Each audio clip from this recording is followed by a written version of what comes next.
Canto 3. The Glory and the Fall of Life. This, once a star of bright remote idea, or imagination's comet trail of dream, took now a close shape of reality. The gulf between dream truth, earth fact, was crossed.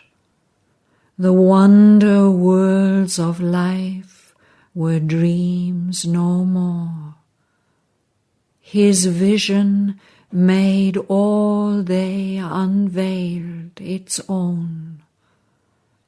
Their scenes, their happenings, met his eyes and heart and smote them with pure loveliness and bliss.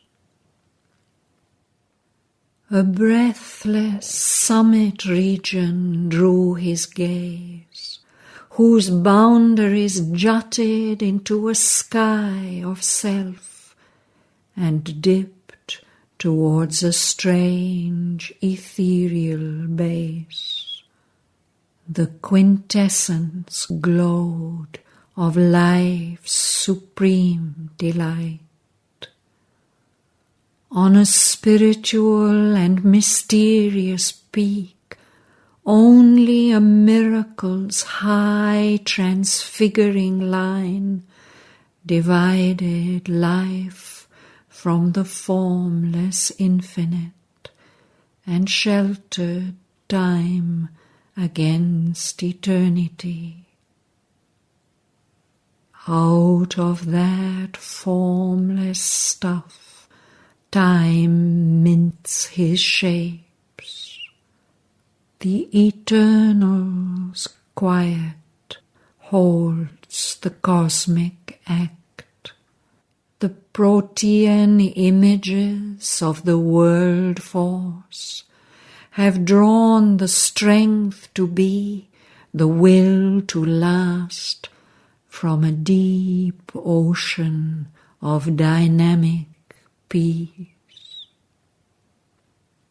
Inverting the spirit's apex towards life, she spends the plastic liberties of the One to cast in acts the dreams of her caprice. His wisdom's call steadies her careless feet. He props her dance upon a rigid base. His timeless, still immutability must standardize her creation's miracle.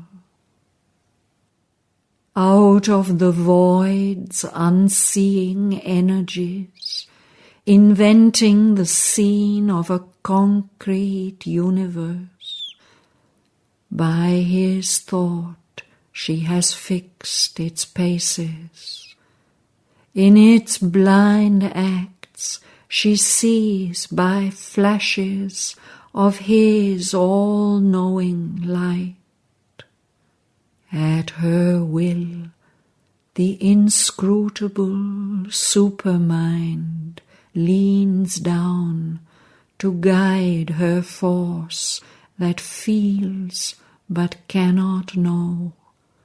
Its breath of power controls her restless seas, and life obeys the governing idea. At her will, led by a luminous immanence, the hazardous experimenting mind pushes its way through obscure possibles, mid-chance formations of an unknowing world. Our human ignorance moves towards the truth, that nescience may become omniscient. Transmuted instincts shape to divine thoughts. Thoughts house infallible, immortal sight, and nature climb towards God's identity. The master of the worlds, self-made her slave, is the executor of her fantasies. She has canalized the seas of omnipotence. She has limited by her laws the illimitable. The immortal bound himself to do her works. He labors at the tasks her ignorance sets, hidden in the cape of our mortality. The worlds, the forms her goddess fancy makes, have lost their origin on unseen heights.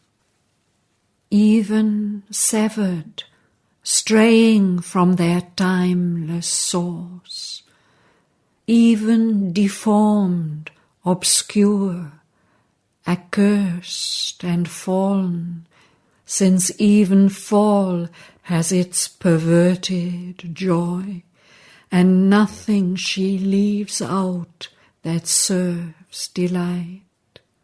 These too can to the peaks revert, or here cut out the sentence of the spirit's fall. Recover their forfeited divinity. At once caught in an eternal vision sweep, he saw her pride and splendor of high-born zones, and her regions crouching in the nether deeps. Above was a monarchy of unfallen self. Beneath was the gloomy trance of the abyss, an opposite pole or dim antipodes. There were vasts of the glory of life's absolutes. All laughed in a safe immortality and an eternal childhood of the soul before darkness came and pain and grief were born, where all could dare to be themselves and one, and wisdom played in sinless innocence with naked freedom in truth's happy sun. There were worlds of her laughter and dreadful irony. There were fields of her taste of toil and strife and tears. Her head lay on the breast of amorous death. Sleep imitated a while extinction's peace. The light of God she has parted from his dark to test the savour of bare opposites. Here, mingling in man's heart their tones and hues, have woven his being's mutable design. his life a forward rippling stream in time, his nature's constant fixed mobility, his soul a moving picture's changeful film, his cosmos chaos of personality. The grand creatrix, with her cryptic touch, has turned to pathos and power being's self-dream, made a passion play of its fathomless mystery.